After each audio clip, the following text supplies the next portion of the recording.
আত্মীয়-স্বজনদের সঙ্গে ঈদ করতে রাজধানী ছাড়ছে মানুষ। ঘরমুখী মানুষের কারণে সড়ক মহাসড়কে বেড়েছে গাড়ির চাপ। বিভিন্ন জায়গায় গাড়ির চাপ থাকায় চলাচলে দেখা গেছে ধীরগতি। এই ঈদে জামা জুতো অ্যাকসেসরিজের ডিসকাউন্ট। এ বিষয়ে বিস্তারিত জানাতে গাজীপুর থেকে আমাদের সাথে যোগ দিচ্ছেন সহকর্মী আবুল হাসান। আবুল হাসান, আপনি যেমনটি জানাচ্ছিলেন এর আগে সকালের চেয়ে দুপুরে গাড়ির চাপ কম ছিল।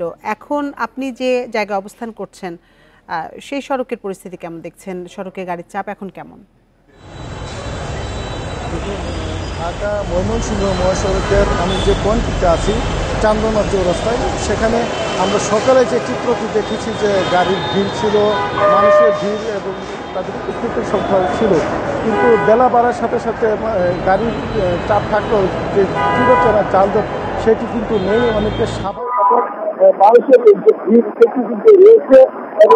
মানুষের যে ভিড় সেটি কিন্তু রয়েছে এবং এবং মানুষ যে যানবাহনগুলো আসছে ঢাকা থেকে ছেড়ে সেই যানবাহনে চড়ে তারা কিন্তু গন্তব্যে পাড়ি দিচ্ছেন।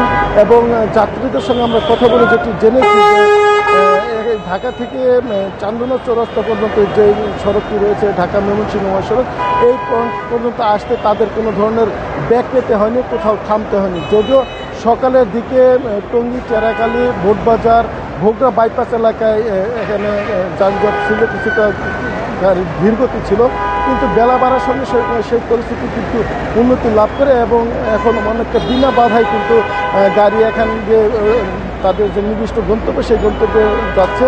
এবং চান্দনা চৌরাস্তা এলাকায় যে গাড়ি জটলাটি আমরা দেখতে পাচ্ছি এখন, সেটি মূলত এখানে যে যাত্রী ওঠা নামাকে কেন্দ্র করে গাড়ি থামানো হয়, সেই কারণে কিছুটা এখানে গাড়ির জটলা রয়েছে। তবে অন্য অংশ দিয়ে কিন্তু স্বাভাবিকভাবে গাড়ি চলাচল করছে।